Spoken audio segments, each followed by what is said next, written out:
Welcome, I'm Kinetic Symphony. This is Dave. I hunt down and report on weird and true mysterious stories, from glitches to the supernatural. Case file number 1849, written by Friedrfn. Snowstorms, Oldsmobiles, and mysterious mechanics. I grew up in a small town in Wyoming. My grandparents were snowbirds who spent winters in Phoenix and summers in Jackson Hole. They had a great place whose backyard was essentially the Tetons. We would usually do Thanksgiving in Jackson, as it was the last holiday before my grandparents left for the warmer weather and for skiing. Because Yellowstone closed for the winter, you'd have to go a long way around. One year, we climbed onto the Oldsmobile diesel station wagon, you know, the one with the bomber seats in the back, and headed out. Halfway through the journey, we ended up in a blizzard of epic proportions. Unbeknownst to my parents, they had closed the highway we were on after we passed through. Living in Wyoming, you kinda get used to these storms, and my old man was used to driving in this sort of weather. That is, until the Oldsmobile ran into mechanical difficulties. I can't remember if it was too cold for diesel or if there was some other mechanical issue, but we were stuck on the side of a road in the middle of a blizzard and the temperature was dropping.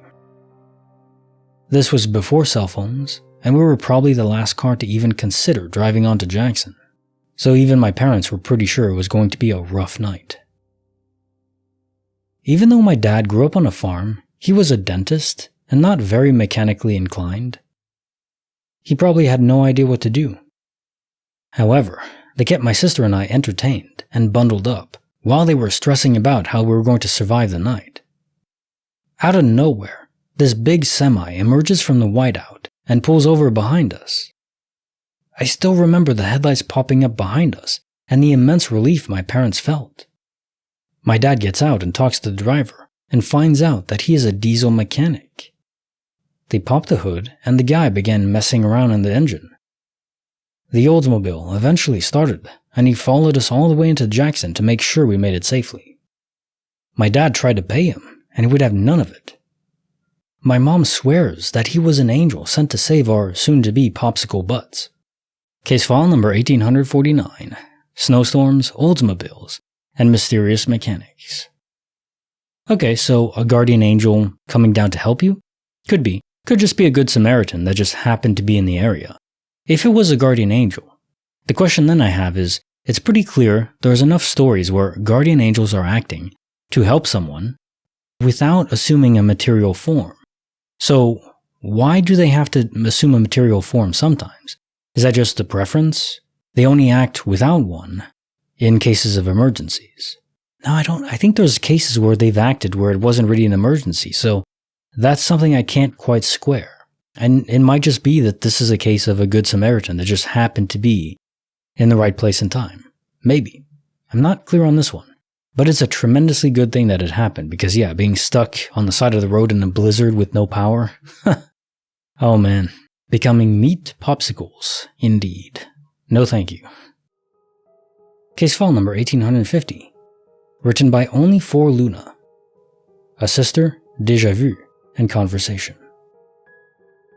I was out for dinner with my family. Me and my siblings were waiting for my mom outside the diner after our meal. I saw my sister look straight at me and say, "Why don't you help her tie it?" In response, I turned to my mom, who was walking towards us, and said, "Mom, your shoelace."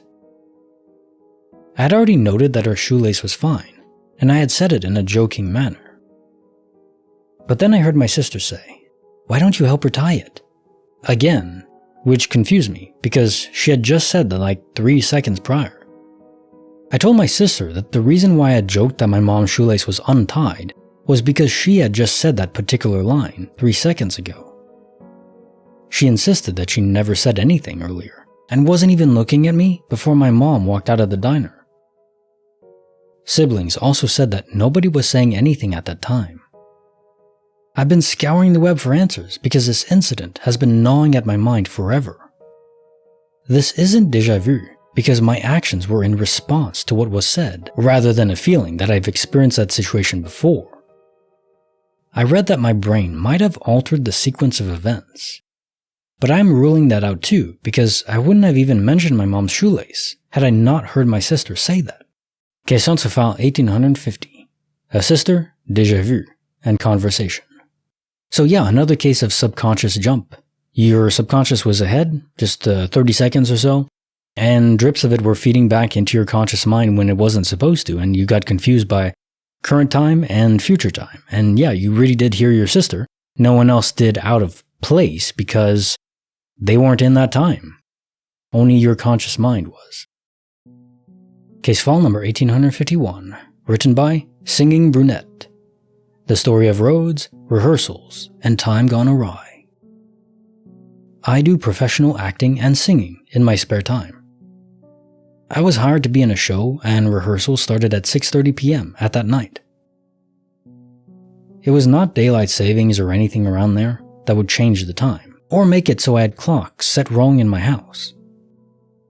I would set alarms for when to leave my house at 5:30, 5:40, and it would take me 20 minutes to get to the rehearsal space by car.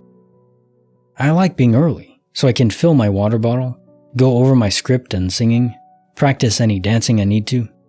I left at 5:30, and I distinctly remember looking at my phone and car clock, seeing the time, and thinking I had all the time in the world to get to the rehearsal space. Maybe even get a coffee on the way.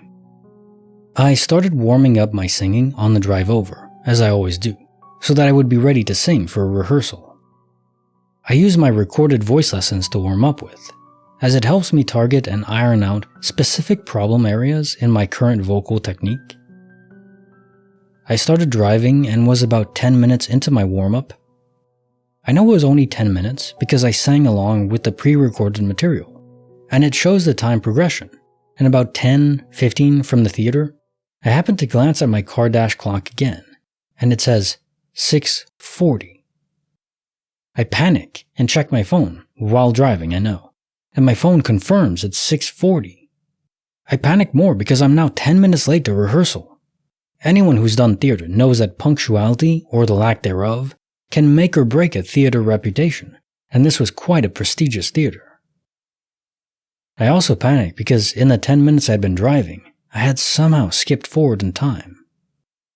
I texted my stage manager, apologized, and made up that I had been pulled over by a cop on the way and would be there shortly.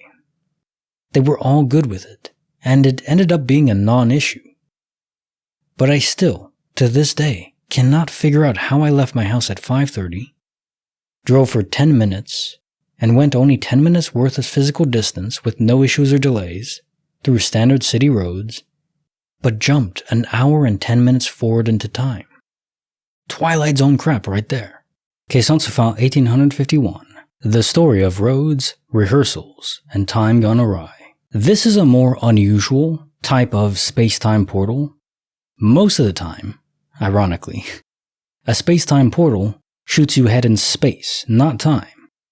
But sometimes, the loop is simply a feedback of time, so you rushed ahead in time but in the same spot. Curious thing about that though, you would think that if you didn't move in space, but only in time, you would have noticed the jump. If you're looking at the road, and you skip ahead 1 hour, all the cars around you would be different. Maybe it's done in some way where it's seamless. It's like a fade in editing where if you do it over a long enough period of time, maybe it's not an instant jump in time. Maybe there's a fading over a minute or something. So you don't notice things changing because it's not instantaneous. That's the only way I could think that it could fit. Because otherwise you'd notice, right? I would think you would. But it is clear that these kinds of space-time portals, where it's only the time parameter that changes, much less common. I don't know why. Is it, again, the government experimenting, aliens experimenting, the server, game masters experimenting?